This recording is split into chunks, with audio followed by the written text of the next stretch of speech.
BBC নিউজের নিয়মিত আয়োজন সংবাদ সম্প্রসারণে সবাইকে স্বাগত জানাচ্ছি। আমি মুক্তাদির অনেক দিনের বাছাই করা সংবাদ এবং পর্যালোচনা নিয়ে সংবাদ সম্প্রসারণে আজ অতিথি হিসেবে অনলাইনে যুক্ত আছেন চ্যানেল ওয়ানের editor in chief Nazmul Ashraf এবং আছেন সিনিয়র সাংবাদিক মোস্তফা ফিরোজ। স্বাগত আপনাদের সংবাদ সম্প্রসারণে। আমরা মোস্তফা ফিরোজ, আলোচনা আপনাকে দিয়ে শুরু করতে চাই। ভূমিকম্প আতঙ্কে কাটছে বাংলাদেশ।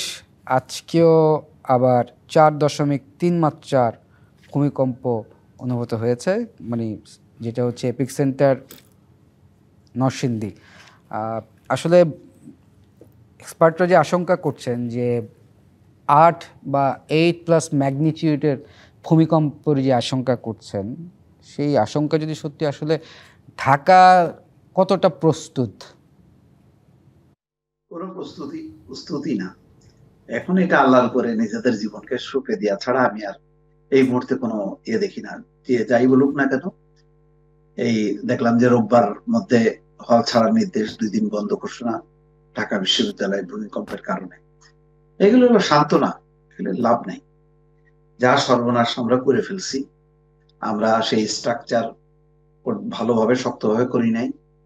তারপরে ভেঙে গেলে রাস্তা আমরা বের করিনি, খোলা জায়গা রাখিনি। ফলে এটা একটা মানে অবকাঠামোর একটা বস্তি ঢাকা শহর।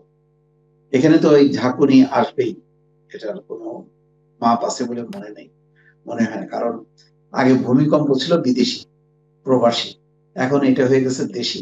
কারণ এখন ওই নরসিংদীর পর হলো গাজীপুর, গাজীপুর থেকে আবার চলে গেল আজকে সন্ধ্যার সময় পলাশে, নরসিংদী। এই হইতে হইতে তো আর বাকি থাকে কি? এটা তো রাজধানীর মধ্যে আসার দরকার নেই। ওইসব অঞ্চলে যদি মাত্রাটা বেড়ে যায় তাহলে তো সর্বনাশ। কালকেই যেই অবস্থা ছিল, এটা যদি আর কিছুক্ষণ স্থায়ী থাকতো, ঢাকা শহরে যে কত ভবন ভেঙে পড়তো তার কোনো ইয়াত্তা নেই। তো এইটা আমাদের দুর্ভাগ্য। আপাতত কিছু করার আছে বলে আমার মনে হয় না। আর কি করতে পারি এখন? ভূমিকম্প এমন জিনিস যে ঝড়ের পূর্বাভাস দেওয়া যায়, ভূমিকম্পের তো পূর্বাভাস দেওয়া যায় না। যা দেখছি, তুরস্ক বাঁচে নাই, আফগানিস্তান বাঁচে নাই। এখন যেটা করতে পারতাম আমরা, সেটা হলো যেটা তুরস্কের যে বিতর্কটা, সেটা এরদোয়ানের উপর সেই চাপটা তৈরি হয়েছিল যে ভূমিকম্প কত মাত্রা সহনীয় সেইভাবে বিল্ডিং গুলি করা, বিল্ডিং কোড। সেই বিল্ডিং কোড তুরস্কের মতন দেশেও প্রতিপালিত হয়নি। আমাদের দেশ তো সেখান থেকে যোজন যোজন দূরে আছে। ফলে এখন এইটা মৃত্যুকে সঙ্গী করেই বাঁচতে হবে আর কি। আপাতত ভূমিকম্প হইলে আর যাই হোক না কেন, আমি কোনো রাস্তা দেখি না। এটা হলো আমার শেষ কথা।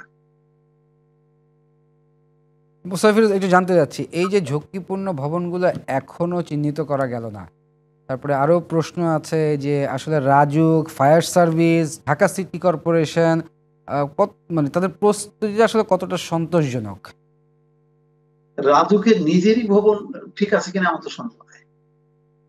রাজুকের নিজের ভবনই তো ঠিক নেই, সে কয়টা ঠিক করবে? কারণ আমরা মনে করতেছি একটা নতুন বিল্ডিং হচ্ছে, এটা মনে হয় নিরাপদ, কিন্তু ওই বিল্ডিংটা কতটা নিতে পারে এটার কোনো পরিমাপ আছে?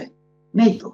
আর পুরনো ঢাকা তো চোখ বন্ধ করে বলাই যায়, এগুলি তো অলরেডি গার্বেজ। বহুবার এটা নিয়ে সুপারিশ হয়েছে ভেঙে ফেলার জন্য, তো এটা হয়নি।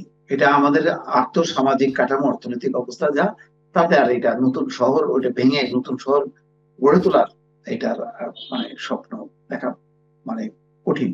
কিন্তু আমরা যেটা করছি, আমরা নিম্ন জলাভূমিগুলি ভরাট করে যেভাবে বিল্ডিং করছি, এইগুলি তো এখন ওই নিচে যখন কি ঝাঁকুনি খাবে, সব নিচ থেকে মাটি সরে যাবে, বিল্ডিং গুলি হয় বসে যাবে না, অথবা হেলে পড়বে। তো এই জায়গাটা কে করবে? আমি তো কোনো একটা দেখি না যে একটা ভবন নির্মাণ হচ্ছে, সেখানে রাজুক যে খুব একটা মানে নজরদারি করতেছে, ওটার মানে গুণগত মান ঠিক আছে কিনা এগুলি দেখছে, এরকম তো কোথাও আমি দেখি না যে তাদের খুব একটা তৎপরতা আছে। বা নির্মাণাধীন একটা ভবন, এটা তাদের মান অনুযায়ী হলো না বলে বন্ধ করে দিল, এরকম তো কারবার আমি কখনো দেখি না। তো সুতরাং এটা মানে রাজুকের হয়তো নিজের ভবনই অনিশ্চিত, আর অন্য ভবন কি দেখবে? আর যেমন কর্মচারী, যেমন ব্যবস্থাপনা, আমরা নিজেরা যেমন, সব মিলেমিশে আসলে আমরা আমাদের কাউকে দোষ দিতে চাই না। আমরা আমাদের মৃত্যু খনন করে রেখে দিছি, এখন শুধু ওইটার মধ্যে ঢুকতে বাকি আমাদের। জি আমরা একটু নাজমুল আশরাফের কাছে যাই। আমরা মোস্তফা ফিরোজের কথা শুনছিলাম, যেটা বলছিল এই যে খাল খনন, যেটা আমরা যদি খুব সহজ ভাষায় বলি যে ইন্ডিয়াস সিজমিক সিটি বা মানুষ সৃষ্ট ভূমিকম্প, বড় বাঁধ, এই যে গভীর টানেল, গ্যাস উত্তোলন, বাংলাদেশের প্রসঙ্গে আসলে কতটা বাস্তব ঝুঁকি আপনার কাছে মনে হয় নাজমুল আশরাফ? ধন্যবাদ। ঝুঁকি তো আমাদের শেষ নাই। আমাদের জীবনে পরতে পরতে ঝুঁকি। এখন যেহেতু ভূমিকম্প নিয়ে কথা বলছেন, ভূমিকম্পের ঝুঁকি কতটা, কত মাত্রার ভূমিকম্প হলে পরে কত ভবন ধসে পড়বে, কত মানুষ মারা যাবে, এই কথা বিশেষজ্ঞরা বহু বছর ধরে বলে আসছেন। এবং যখনই কোনো ভূমিকম্প হয় তখনই এই আলোচনাগুলো সামনে আসে। তারপরে আমরা সবকিছু ভুলে যাই। এবারে ভূমিকম্পের মাত্রা কম হলেও যেহেতু দেশের ভিতরে ঢাকার কাছে, সে কারণে সারা দেশকে ঝাঁকুনি দিয়েছে ভূমিকম্প এবং তার ফলাফল আমরা দেখলাম। এখন এর চেয়ে বেশি মাত্রা ভূমিকম্প এবং তার উৎস যদি দেশের ভিতরে হয়, তাহলে কি পরিমাণ ক্ষয়ক্ষতি হবে এই কথা গত ২-৩ দিন ধরে আমরা বহু বিশেষজ্ঞের মুখ থেকে শুনছি। আজকে একজন বুয়েটের একজন বিশেষজ্ঞ বলছিলেন যে আহ, করণীয় কি? ঝুঁকিতে আমরা আছি এবং এরকম মাত্রা ভূমিকম্প হলে অসংখ্য ভবন ধসবে, অসংখ্য মানুষ মারা যাবে। সেই পরিস্থিতি মোকাবেলার জন্য তাহলে কি করণীয়? তার জন্য বিশেষজ্ঞরা যে কথা বহুদিন ধরে বলে আসছেন, এখন বলছেন, আরো বলবেন, কিন্তু আমরা কিছু করব না। এখন রাজুকের কথা বলছিলেন দীপু ভাই, রাজুকের নিজের কোনো ঠিক ঠিকানা নাই। রাজুক ধরে নিলাম অথর্ব, অযোগ্য, দুর্নীতিগ্রস্ত একটি প্রতিষ্ঠান। রাজুকেরও তো কর্তৃপক্ষ আছে, তার একটা মন্ত্রণালয় আছে। সেই মন্ত্রণালয় কি করে? সেই মন্ত্রণালয়ের একটা সরকার আছে, সেই সরকার কি করে? কত সরকার আসছে গেছে। এই রাজুক সংক্রান্ত বা এরকম আরো সরকারি সংস্থা আছে যাদের অনিয়ম, দুর্নীতি, অব্যবস্থাপনা, অযোগ্যতা, অদক্ষতা, অবহেলার কারণে অনেক অঘটন ঘটে। তাদের বিরুদ্ধে কি ব্যবস্থা নেওয়া হয়েছে? আমাদের তো আইন কানুনের অভাব নাই। আমাদের ইমারত বিধিমালা আছে, আমাদের নানান রকমের আইন আছে। সেগুলো প্রয়োগ কি কখনো হয়? একটি ঘটনা হলে পরে আমরা কিছুদিন আলোচনা করি, তারপর সবকিছু ভুলে যাই। যেমনটা দীপু ভাই বলছিলেন, আমরা আসলে আমাদের জীবন আল্লাহর হাতে সঁপে দিয়ে রেখেছি। মানুষ, সরকার, দেশ, রাষ্ট্র আমাদেরকে বাঁচাবে, এই আশা আসলে মানুষ করে না। দ্বিতীয়ত হচ্ছে, জাতি হিসেবে আমাদের একটা বৈশিষ্ট্য হচ্ছে যে আমরা কোনো একটি বিপদ কেটে গেলে পরে সেই বিপদ যে আবারও হতে পারে সেটা মাথায় রাখি না, বা বিশ্বাস করি না, বা আমলে নেই না, বা পাত্তা দেই না। যার কারণে আপনার কি বলে, ভবন ধস বলেন, অগ্নিকাণ্ড বলেন, আরো যেসব অঘটনের শিকার হয়ে জানমালের ক্ষয়ক্ষতি হয়, সেগুলোর ব্যাপারে আমরা বেমলম ভুলে যাই আরেকটি ঘটনা না হওয়া পর্যন্ত। এখন ভূমিকম্পে সারা বিশ্বে কখন কোথায় কি ঘটেছে সেগুলো তো আছেই। তখন মনে হতো দূরের জিনিস, দূরের জিনিস। এখন তো আসলে এটা আমাদের কাছের জিনিস, এবং এত কাছে চলে এসেছে যে গতকাল যেভাবে সারা দেশ ঝাঁকুনি খেয়েছে এবং যেভাবে বিভিন্ন ভবন স্থাপনা ক্ষয়ক্ষতি হয়েছে, মানুষ মারা গেছে, তাতে মনে হলো যে এটা আমাদের আরেকটা বড় বিপদ এসেছে। এক সময় বাংলাদেশে বন্যা, ঘূর্ণিঝড়, সিডর, সাইক্লোন, এরকম বহু কিছু আমরা দেখেছি। অগ্নিকাণ্ড সহ ভবন ধস, আরো অনেক দুর্ঘটনা আমরা দেখি, সড়ক দুর্ঘটনা আছে। এরকম বহু মানব সৃষ্ট দুর্যোগের মধ্য দিয়ে আমরা বসবাস করি, আমরা বসবাস করে আসছি, বেঁচে আছি, বেঁচে থাকবো কতদিন আল্লাহ জানে। কিন্তু এগুলো মনে হয় আমাদেরকে কখনোই চিন্তিত করে না। ব্যক্তিকে করে না, প্রতিষ্ঠানকে করে না, সরকারকেও করে না, গোটা জনগোষ্ঠীও সেভাবে অভ্যস্ত হয়ে গেছে। ফলে যেটা বলছিলাম যে একজন বিশেষজ্ঞ বলছিলেন যে ঢাকা সহ সারা দেশে যেই ভবনগুলো ভূমিকম্প প্রতিরোধক না, অল্প পরিমাণে ভূমিকম্প হলে পরে সেগুলো ধসে পড়তে পারে, প্রাণহানি ঘটতে পারে, সেগুলোকে চিহ্নিত করা ৩টা রঙে। কোনোটা আপনার সবুজ রং, যেটা ঠিক আছে, কোনোটা হলুদ, যেটি ঠিক নাই, যেটা একেবারেই ঝুঁকিপূর্ণ, সেটি লাল। এভাবে রং করে দিয়ে রেখে যদি রাখে, তাতে করে ভবনের মালিক বা সরকার বা কোনো কর্তৃপক্ষ যদি ব্যবস্থা নাও নেয়, অন্তত ঝুঁকিপূর্ণ ভবনগুলো মানুষ এড়িয়ে চলবে। সেখানে মানুষ বাসা ভাড়া নেবে না, থাকবে না, অফিস করবে না, এবং এগুলো একরকমের পরিত্যক্ত হবে। তখন ওই ভবনের মালিকরা হয়তো একটু সচেতন হবে যে আমার এত টাকার বিনিয়োগ কোনো উপকারে আসছে না, তখন হয়তো সেটি নিয়ে কাজ করবে। আইনের প্রয়োগ তো হয় না বলা যায়। আহ, আলোচনা হয় শুধু দুর্ঘটনা ঘটলে পরে, সেখানে আইনের কঠোর প্রয়োগ করাও দরকার। সবকিছু মিলে আমরা এই যদি যে এটাকে একটা নাজমুল আশরাফ, যেটা মোস্তফা ফিরোজ বলছিলেন যে বিল্ডিং কোড মানা হয় না, এই যে বিল্ডিং কোড মানা হয় না, এখানে যে দুর্নীতি আসলে এইটা কিভাবে ঠেকানো? না না, ধরেন বিল্ডিং কোড যে মানা হয় না, তার বিরুদ্ধে ব্যবস্থা যেসব সরকারি প্রতিষ্ঠান, সংস্থা, কর্তৃপক্ষ নেবে, তারা নিজেরাই তো দুর্নীতিতে আকণ্ঠ নিমজ্জিত। ফলে তারা কি ব্যবস্থা নেবে? আর বাংলাদেশ এমন এক দেশ, বহু বছর ধরে শুরু থেকে জন্ম থেকে বা জন্মের আগ থেকে এরকম যে আপনার হাতে যদি টাকা থাকে, আপনার হাতে যদি ক্ষমতা থাকে, আপনি যদি প্রভাবশালী ব্যক্তি হন, তাহলে আপনি সবকিছু ম্যানেজ করতে পারেন। আপনি যত অপকর্ম করেন, দুর্নীতি করেন, সবকিছু আপনি ঢেকে ফেলতে পারেন। সে কারণে ব্যবস্থা নেওয়া হয় না, বা সব ব্যবস্থা নিলেও সেটা টেকসই হয় না, বা যারা ব্যবস্থা নেবে তারা নিজেরাই হয়তো আপনার অন্যায় করে, সে কারণে ব্যবস্থা নেওয়া হয় না। ফলে এটার জন্য একটা সামাজিক সচেতনতা তৈরি করা দরকার। যে বিশেষজ্ঞের বরাদ দিয়ে বলছিলাম, ঝুঁকিপূর্ণ ভবন চিহ্নিত করা দরকার, তাদের বিরুদ্ধে ব্যবস্থা নেওয়া দরকার, এবং সরকার বা কর্তৃপক্ষ যদি ব্যবস্থা না নেয়, অন্তত জনগণ সেই ঝুঁকিপূর্ণ ভবনগুলো এড়িয়ে চলবে। অন্তত তাদের নিশ্চিত মৃত্যুর ফাঁদ জেনে ওই ভবনগুলোতে যাবে না। বসবাস করতে, পড়াশোনা করতে বা কোনো বাণিজ্যিক প্রতিষ্ঠান হিসেবে কাজ করার জন্য সেসব ভবন তারা ব্যবহার করবে না। এটা হয়তো একটা উপায় হতে পারে। জি, আমাদের একটি বিরতির সময় হচ্ছে, বিরতি থেকে ফিরে এসে আলোচনা করছি। প্রিয় দর্শক, সংবাদ সম্প্রসারণের একটি বিরতির সময় হচ্ছে, সঙ্গেই থাকুন। বিরতির পরে আবারও স্বাগত সংবাদ সম্প্রসারণ। আমাদের সাথে অনলাইনে যুক্ত আছেন চ্যানেল ওয়ানের editor in chief Nazmul Ashraf এবং আছেন সিনিয়র সাংবাদিক মোস্তফা ফিরোজ। আলোচনায় মোস্তফা ফিরোজ, আজকের বিএনপি মহাসচিব মির্জা ফখরুল ইসলাম আলমগীর বলেন যে পিআর যে হ্যাঁ না ভোটের অর্থ সাধারণ মানুষ বোঝে না, এবং 9 মাস ধরে সংস্কার কমিশন কি কাজ করেছে তা নিয়ে প্রশ্ন তুললেন। পিয়ার তো আসলেই বোঝেন, আমি নিজেও বুঝি না। কি আর বলবো, পিয়ার তো একটা জটিল জিনিস, এটা তো সত্য। তো এবং এটা নিয়ে তো এখন কোনো আলোচনা আছে বলে মনে হয় না। এবং গণভোট তো মাঝে মধ্যে বলছে, এই আজকে শফিকুর রহমান বলছেন যে জেনোসাইড হবে যদি নির্বাচনের দিন গণভোট হয়। কেন? মানে যে যার কোনো মূল্য নাই, গুরুত্ব নেই এই মুহূর্তে, এটা তো অপ্রাসঙ্গিক হয়ে গেছে। তাহলে এটা নিয়ে জেনোসাইড হবে? জেনোসাইড তো খুব মারাত্মক ব্যাপার, একটা রক্তাক্ত অধ্যায় জেনোসাইড বলে। তো সেটা কেন হবে? গণভোটটাই বরং এখন জামাত যদি একটুখানি বলে যে ঠিক আছে বাদ দেন, গণভোট লাগবে না, তাহলে কিন্তু নির্বাচন কমিশন উঠায় দেয়, কারণ এটা নির্বাচন কমিশনের জন্য একটা বাড়তি ঝামেলা। তাছাড়া জামাত যে বলছে গণভোটের কথা, সেই জামাতের ওখান মানে যে নেতা কর্মী, তারা তো তাদের প্রার্থীর জয় নিয়ে ব্যস্ত থাকবে, তারা নিজেরাও ওই ভোট দেওয়ার জন্য বাড়তি সময় ব্যয় করবে না। ফলে এটা আসলে মানে এটা খুব দুর্ভাগ্য যে বাস্তবতা আমরা সবাই বুঝতেছি, জামাতের তো আরো বোঝার কথা। তাই বুঝে এটা থেকে নিষ্কৃতি দিলে, মানে নির্বাচন কমিশনকে, সরকারকে নিষ্কৃতি দিলে ভালো হয়। এটা বিএনপি মানে খুব তৃপ্তির ব্যাপার না।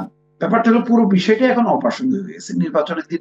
হ্যাঁ, যদি নির্বাচন না হইতো, সংসদ নির্বাচন আলাদাভাবে যদি এটা হইতো, তাহলে একটা গুরুত্ব ছিল। যেহেতু নির্বাচন এবং নির্বাচনে আগে দিলেও এটা কোনো গুরুত্ব নেই, কারণ এখন গণভোট নিয়ে মানুষের মাথার মধ্যে নেই। পিআর নিয়ে তো নাই একেবারে। পিআর তো একটা মানে জামাতের সমর্থক অনেক, আমি বুদ্ধিজীবীদেরকে দেখছি দেশের ভেতরে বাইরে, তারাই পিআর এর বিরোধিতা করছে। এটা নিয়ে কেন গোধরে বসে আছে সেটাও আমি জানি না। হয়তো নির্বাচনী কৌশল হতে পারে এই বিষয়গুলো, কিন্তু এটা মানে ঠিক না। যেটা আমি মানে আমরা বুঝতেছি যেটা পিআর ভালো না, সেটা জামাত কেন বুঝতেছে না সেটাও বুঝলাম না। তো এই যে পিআর গণভোট মিলে একটা জট পাকায় আছে, তো এইটা মানে উইথড্র করে বরং জামাত তো আমি মনে করি খুব ভালো পজিশনে আছে। তারা বিএনপি নেতারা প্রতিদিন জামাতের নানা বক্তব্যের কথা বলছে, বিরোধিতা করছে, তার মানে তারা তাদের প্রতিপক্ষ মনে করে। দেখেন আমির আমির নির্বাচনের সময় আওয়ামী লীগ বক্তৃতা দিত যে নির্বাচনে অংশ নিচ্ছে না সেই বিএনপির বিরুদ্ধে, কিন্তু কখনো প্রতিপক্ষ হিসেবে জাতীয় পার্টির বিরুদ্ধে বলতো না। কিন্তু এইবারটা কিন্তু মনে হচ্ছে যেন আওয়ামী লীগ আর বিএনপির ফাইট। প্রতিদিনই বিএনপি নেতারা বলছেন বিএনপির বিরুদ্ধে, জামাত নেতারা বলছেন বিএনপির বিরুদ্ধে, বিএনপি নেতারা বলছেন জামাতের বিরুদ্ধে। তো এইরকম একটা জমজমাট নির্বাচনের মধ্যে পিআর গণভোট দিয়ে এটাকে আরো মানে ডাইলিউট করা বা এটার মানে উত্তেজনাটাকে নষ্ট করা ছাড়া আমি আর কিছু মনে করি না। যে এনসিপি থেকে বলা হচ্ছে জাতীয় পার্টিকে ভোটে আনার ষড়যন্ত্র দেখছে এনসিপি। জাতীয় পার্টিকে তো আসলে নিষিদ্ধ করা হয় নাই এখনো। জাতীয় পার্টি ষড়যন্ত্র কি? জাতীয় পার্টি তো নির্বাচন করবে এবং করাই উচিত। এমনিতেই আওয়ামী লীগ নাই, তার মধ্যে আবার জাতীয় পার্টি নাই, অন্যান্য ইয়ে নাই, মানে এটি কি আমরা আর একটা আমির আমি নির্বাচনের পায়তাম নাই। জাতীয় পার্টি না হলে তো এটা আরো গ্রহণযোগ্যতা আরো প্রশ্নবিদ্ধ হবে। তো সুতরাং জাতীয় পার্টি তো অবশ্যই করা উচিত। পারলে আমি বলছিলাম যে যদি আওয়ামী লীগ বাঁচাইতে পারে, আওয়ামী লীগকে যদি তারা নতুন আওয়ামী লীগ করে, শেখ হাসিনা এবং তার পরিবার বর্তমান আওয়ামী লীগ নেতৃত্ব যদি পদত্যাগ করে, নতুন আওয়ামী লীগ হইলেও ইন্ডিয়া বা অন্যরা যদি ইয়ে করে, প্রপোজ করে, তাহলে হয়তো অন্তর্বর্তী সরকার বিবেচনা করতে পারে। কিন্তু এই শেখ হাসিনার আওয়ামী লীগকে তো নিয়ে এরকম গণঅভ্যুত্থানের পর, এরকম বিচারের পর আর তো এই মানে এটা সম্ভব না, এটা গ্রহণ করবে না। এটা তো একটা বুঝতে হবে যে এটা স্বাভাবিক রাজনৈতিক পরিস্থিতি না। একটা গণঅভ্যুত্থানের পর মানে পরাজিত শক্তি এইভাবে নির্বাচনে আসে না, আসলেও তাকে ভুল স্বীকার করে নতুন ভাবে পুনর্গঠিত হয়ে তার আসা উচিত। সুতরাং এখানে তাদের আসার এখন সম্ভাবনা আমি আর এই মুহূর্তে দেখি না। সেখানে যদি জাতীয় পার্টিও না আসে, তারপরে আরো অন্যান্য যেগুলি আছে 14 দলের, তারা যদি না আসে, তাহলে কিন্তু এটা এই নির্বাচনটাও কিন্তু প্রশ্নবিদ্ধ হবে। জি, আমরা একটু নাজমুল আশরাফের কাছে যাই। নাজমুল আশরাফ, আমরা মোস্তফা ফিরোজের কথা শুনছিলাম, এই যে পিআর গণভোট নিয়ে একটা পাকানোর মতো অবস্থা, এবং বিএনপি থেকে বলছে অযৌক্তিক দাবি তুলে নির্বাচন বানচালের ষড়যন্ত্র করা হচ্ছে। জামায়াত বলছে যে একই দিনে জাতীয় নির্বাচন এবং গণভোট আসলে ভোটারদের মধ্যে বিভ্রান্ত ছড়াবে। একটু শুনতে চাই আপনার কাছ থেকে। না, পিআর এর ইস্যুটা তো এখন ডেড বলা যায়। পিআর নিয়ে জামাত বেশ সোচ্চার ছিল, মাঠে নেমে পড়েছিল, আরো কিছু ইসলামী দলকে সাথে নিয়ে আন্দোলন করেছিল, সেটা এখন নাই। ফলে পিআর নিয়ে বিতর্কেরও কিছু নাই। আর গণভোট নিয়ে তো জামাত বেশ সোচ্চার ছিল, এবং সেটি তারা নভেম্বরে এবং আলাদা করে আগে করতে চেয়েছিল, সেটাও হলো না। তো জামাতের এই দুটো বিষয় তো চলে গেছে। এখন একই দিনে গণভোট এবং সংসদ নির্বাচন হওয়া নিয়ে যে কথাগুলো শোনা যাচ্ছে, আজকে প্রধান নির্বাচন কমিশনার বলছিলেন যে একই দিনে হওয়ার নিয়ে কি কি সমস্যা ইত্যাদি, বা ওনারা নিজেরও কনফিউজড। এবং সিসি বলেছেন যে এই বিষয়ে আইনটা তারা পেলে পরে সেই আইন অনুযায়ী তারা অ্যারেঞ্জ করবেন, কিন্তু একই দিনে দুইটা ভোট নিয়ে নির্বাচন কমিশন একটু বিভ্রান্ত, চিন্তিত ইত্যাদি ইত্যাদি। আর যেটা দিবু ভাই বলছিলেন ওটা হচ্ছে আসল কথা। একই দিনে যখন আপনি দুটি ভোট করবেন, সেই ক্ষেত্রে মানুষের, সাধারণ মানুষের বা রাজনৈতিক দলগুলোর, এমনকি প্রার্থীর প্রায়োরিটি কোনটা হবে, অগ্রাধিকার কোনটা হবে, তার দলের, তার দলের প্রার্থীর এবং তার মার্কার পক্ষে ভোট চাওয়া। এখন গণভোট যে বিষয়টাতে হবে, সেই বিষয়গুলো যেই জটিল সাধারণ মানুষের কাছে, সেগুলোকে কি কেউ বোঝাচ্ছে? সরকার বা এইসব রাজনৈতিক দল কেউ তো বোঝাচ্ছে না। হা না ভোট দিতে হবে, হা না ভোটটা কিসের পক্ষে কিসের বিপক্ষে, সেই বিষয়গুলো সহজ করে মানুষের কাছে বোঝানো হচ্ছে কিনা, বা বুঝালাম যে এই চারটা বিষয়ের উপর আপনি হা বলবেন অথবা না বলবেন। যদিও এই বিতর্ক এর আগে উঠেছে যে চারটা বিষয়কে আমাকে হা বলতে হবে অথবা না বলতে হবে, আমি দুইটা হা দুইটা না বলতে পারবো না। এই সমস্যা তো আছেই। কিন্তু যেই বিষয়গুলো নিয়ে তারা হা না বলবেন, সেই বিষয়গুলো তারা বুঝবেন কিনা, সেই বিষয়টার উপর তারা গুরুত্ব দেবেন কিনা, এবং প্রার্থী নির্বাচন মানে সংসদ সদস্য নির্বাচনের চেয়ে ওই বিষয়টা বেশি গুরুত্ব পাবে না, ফলে এটা অবহেলিত থাকতে পারে, মানুষ না বুঝে ভোট দিতে পারে। যখন প্রার্থীরা ক্যাম্পেইন করবেন, তারা কি বলবেন যে আমার দল, আমার প্রার্থী, আমার এই মার্কাকে ভোট দেন, পাশাপাশি আপনারা গণভোটে হা অথবা না দেন।